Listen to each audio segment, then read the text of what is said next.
నమస్తే, welcome to meta plus. ఇక ఈరోజు మనం డిస్కస్ చేస్తున్న టాపిక్ వచ్చేసి జాక్ రివ్యూ. సినిమా ఎలా ఉందంటే సోది పెట్టకుండా స్ట్రైట్గా చెప్తాను, రెండే ముక్కల్లో.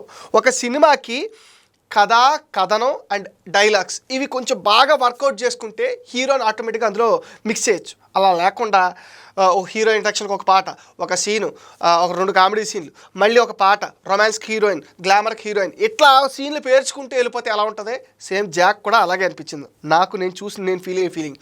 అండ్ ఈ డీజే టిల్లు తాలూకా క్యారెక్టర్కి ఎంత క్రేజ్ వచ్చిందో ఆ క్రేజ్ని జాక్కి వాడుకోవాలన్నది చాలా స్పష్టంగా కనిపించింది. అంటే బొమ్మరిల్లు భాస్కర్ అంటే మనకు తెలుసు, ఎమోషన్స్, ఒక ఫ్యామిలీ డ్రామాస్, లేకపోతే లవ్ సబ్జెక్ట్స్ని చాలా నీట్గా డీల్ చేసి ఒక డ్రైవ్లో తీసుకెళ్తాడు. అలాంటి డైరెక్టర్ క్రేజీగా సినిమా చేస్తే ఎలా ఉంటుంది అన్నదే ఈ జాక్ సినిమా. అండ్ ఈ జాక్లో రా ఏజెంట్గా మన సిద్ధు జొన్నలగడ్డ నటించాడు. జస్ట్ ఒక యాటిట్యూడ్ మీద డీజే టిల్లు నడిచిపోతే, ఇక్కడ ఆ డీజే టిల్లు కనుక రా ఏజెంట్ అయితే ఎలా ఉంటుంది అన్నది ఆలోచించి ఇక్కడ రా ఏజెంట్ కోసం డీజే టిల్లు వేసే ఎత్తుగాళ్ళు ఇవన్నీ సినిమాలో కనిపిస్తాయి. ఇవన్నీ ఇన్ఫ్యాక్ట్ నిజం చెప్పాలంటే చాలా క్రేజీగా ఉన్నప్పటికీ అంత వర్కౌట్ అయిన ఫీలింగ్ అయితే నాకు రాలేదు.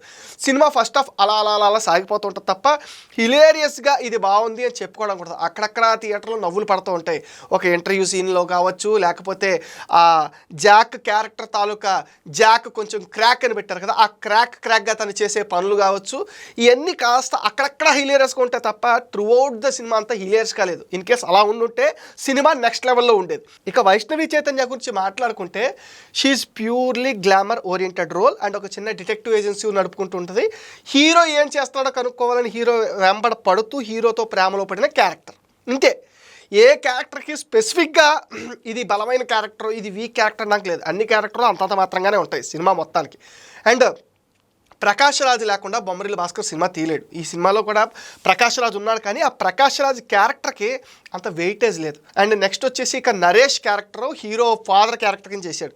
ఆ క్యారెక్టర్ కూడా అంతగా యాస్టాబ్లిష్ అవ్వలేదు. కరెక్ట్గా లెక్క పెట్టి ఒక 3 సీన్లు, అంటే నాన్నతో ఒక ఫస్ట్ హాఫ్లో ఒక 2 సీన్లు ఉంటాయి, తర్వాత మధ్యలో ఇంటర్వెల్లోకి ముందు ఒక సీను, ఇట్లా ఒక పేర్చినట్టు అందరూ క్యారెక్టర్లు అంతే అలా వచ్చి అలా పోతుంటాయి. బ్రహ్మాజీ 2 సీన్లు కనిపిస్తాడు, వెళ్ళిపోతాడు. హీరోయిన్ ఒక హీరో వెనకాల పట్టడం, హీరోయిన్ మాత్రం కొద్దిగా హీరోతో ఎక్కువ ట్రావెల్ చేసింది. ఎందుకంటే మరి రొమాన్స్, ఈ కామెడీ పండాలి అంటే, ఈ అడల్ట్ కామెడీ అది పండాలంటే అమ్మాయి ఉండాలి కాబట్టి, సో ఆ అమ్మాయిని కొంచెం కంటిన్యూగా ట్రావెల్ చేయించారు. ఇక సీరియస్గా ఉండే మిషన్లో కూడా జాక్ కామెడీ చేయటం, ఇవన్నీ ఏమిటంటే సినిమాని కొద్దిగా డైల్యూట్ చేసిన ఫీలింగ్ నాకు అనిపించింది. ఓవరాల్గా నా పర్స్పెక్షన్లో ఈ సినిమా బిలో యావరేజ్ అని చెప్పాలి. ఎందుకంటే సిద్ధు చరిష్మాను వాడుకుని సినిమా తీయాలనుకున్నారా, లేకపోతే కథలో ఎప్పుడైనా సరే ఒక చరిష్మాను వాడుకుని సినిమా తీస్తే అది వర్కౌట్ అవుతుంది. ఇక్కడ కూడా అదే జరిగింది.